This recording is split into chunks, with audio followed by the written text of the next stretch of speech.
Если ты стараешься похудеть, но вес все равно стоит на месте, жир не уходит, а иногда даже возвращается обратно, то у меня для тебя две новости. Хорошая и плохая. Плохая в том, что, скорее всего, ты допускаешь ошибки, которые допускают 90% людей на диете. Хорошая почти всегда это исправимо. И нет у тебя ни сломанный метаболизм, ни плохая генетика, и не организм держится за жир. В большинстве случаев ты просто создаешь такие условия, при которых жир и не должен уходить. С тобой, как всегда, Алексей Кот. Подписывайся на этот канал, если хочешь разобраться в питании и тренировках с научной точки зрения, без инфо-цыганства и магии. И обязательно забирай мою фитнес-базу. Она находится в моем телеграм-канале, и там есть много гайдов по похудению, по анализам крови, по повышению уровня тестостерона, либидо и по улучшению качества сна. И все это не мусор ради подписки, а реально очень крутые, сильные материалы. Подписался? Ну тогда погнали. 5 причин, из-за которых ты не худеешь. И если ты узнаешь себя хотя бы в двух из этих причин, значит ты сам вставляешь палки в свои колеса. Первая причина, конечно же, ты находишься не в дефиците калорий. Ты можешь сказать, в смысле не в дефиците калорий? Я же практически ничего не ем. Поздравляю, так говорит мне 90% людей. Проблема в том, что люди не умеют оценивать калораж на глаз. Да, ты можешь мало есть, но при этом на самом деле ты просто недооцениваешь свои порции, не учитываешь мелкие перекусы, забываешь про напитки или ешь совсем чуть-чуть орехов, соусов, масел, ну или этого вкусного кофе из кофе-лайка. В итоге ты не худеешь на дефиците, который дефицитом-то на самом деле и не является. Исследования показывают, что люди системно недооценивают свой калораж. Есть классические работы, где участники занижали реальный калораж на 20-50%. То есть человек уверен, что он ест 1500 калорий, а по факту там выходит 2300. И это не потому, что люди тупые, не потому, что мозг не умеет читать еду на глаз, а потому что мы развивались и эволюционировали в условиях голода и жесткого дефицита калорий. Поэтому мы всегда съедаем больше, чем нам нужно, чтобы накопить жир. Этот жир позволяет нам не умереть в голодные времена. И за то короткое время, когда у нас еды стало в достатке, наш организм просто не успел адаптироваться и перестроиться. Именно поэтому ты всегда будешь переедать, если не будешь считать калории. Поэтому, если ты худеешь, то первое, что тебе нужно сделать, это не ныть про гормоны, а честно посмотреть на цифры. Цифры никогда не врут. Не обязательно считать всю жизнь калорий, но хотя бы 1-2 недели посчитать для того, чтобы понять, что ты ешь, просто необходимо. И на самом деле подсчет калорий занимает всего лишь 3 минуты в день. Тебе может казаться, что это сложно, но если ты посмотришь мое видео, в котором я рассказываю про все лайфхаки подсчета калорий, ты поймешь, насколько это просто и насколько это крутой инструмент, который позволит тебе делать крутой результат. И еще один очень важный момент.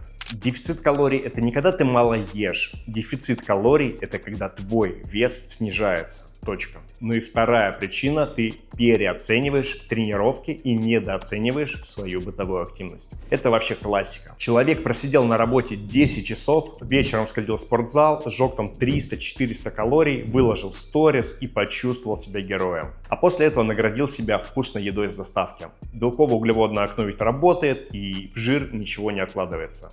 Нихуя! Проблема в том, что основной расход калорий – это не тренировки. И то, что ты натренировал за неделю, можно с лихвой перекрыть одним походом во вкусные точки. Основной расход калорий – это твоя бытовая повседневная активность. Шаги, движения, походы в магазин, подъемы по лестнице и обычная жизнь. И это ответ на вопрос, почему кто-то ест все подряд и худеет, а кто-то ничего не ест, но все равно толстый. Просто один человек активно двигается, а второй не в состоянии оторвать свою жопу от дивана. Но зато на тренировки ходит 3 раза в неделю. И то, скорее всего, ради того, чтобы пофоткаться перед зеркалом. Тебе не нужен жесткий дефицит калорий. Тебе не нужны многочасовые кардио. Тебе просто нужно чуть больше двигаться. 10 тысяч шагов – это не фитнес-блогерская хрень. Это реально рабочий инструмент. Не только для похудения, но и для улучшения практически всех показателей твоего здоровья. И третья причина – это ты плохо спишь. И это та вещь, которую большинство игнорирует. Долбоебы думают, что все упирается в препараты, новички думают, что решают тренировки,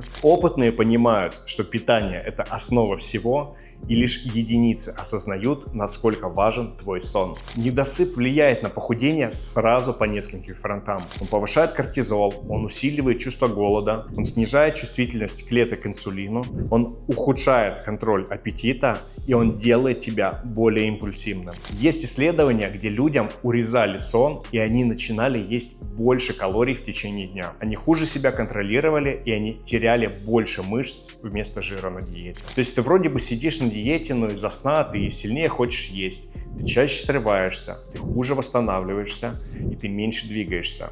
А в итоге вес встал. Плюс недосып – это еще и фактор снижения тестостерона. А это уже влияет на композицию твоего тела и общий уровень энергии. Поэтому, если ты не можешь нормально уснуть, если ты спишь по 5-6 часов в день, просыпаешься уже разбитым, то обязательно забирай мой гайд по сну в моей фитнес-базе. Это бесплатно, это ускоряет твой прогресс сильнее, чем многие добавки. Ну и четвертая причина – ты питаешься правильно, но не для себя.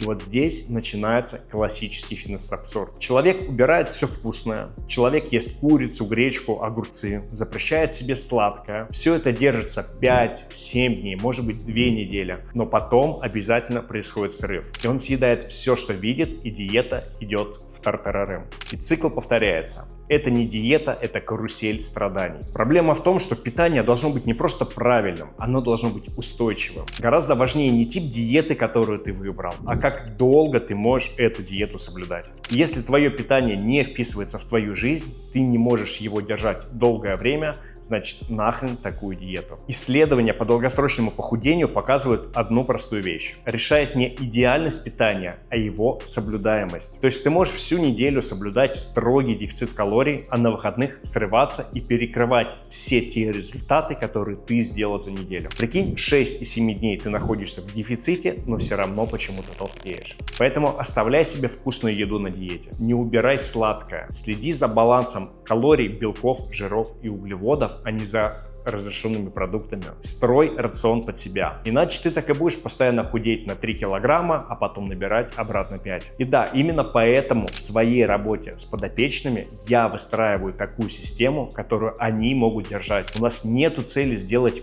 быстрый результат на экстремальных диетах. У нас есть цель сделать диету такой, чтобы она была вкусной, полезной, чтобы она приносила удовольствие. Для того, чтобы мои подопечные могли улучшать свою форму из года в год. Ну и пятая причина – ты просто не даешь себе времени. Это моя любимая тема, потому что человек сидит на диете 7 дней, а потом бьет панику, вес не изменился. Вывод: диета не работает, все пропало. Серьезно. Почему-то все думают, что если они за первую неделю скинули 4 килограмма отеков и дерьма, то дальше так и должно продолжаться. Но твое тело — это не банкомат, который может выдать нужную сумму по запросу. Ты всю жизнь копил этот лишний жир и сейчас надеешься скинуть его за месяц. Чудес не бывает. Есть задержка воды, есть колебания веса, есть адаптация. Ты можешь делать все правильно, но вес будет стоять неделю на месте. И только потом резко пойдет вниз. Ну или наоборот, можешь косячить, а вес все равно падает. Падает он за счет воды, а не за счет сожженного жира. Поэтому ориентироваться нужно не на день, не на неделю, а на общий тренд снижения веса. И на картинку в зеркале, конечно же. Минимум 2-3 недели наблюдения. И если после этого твой вес стоит и картинка в зеркале не поменялась,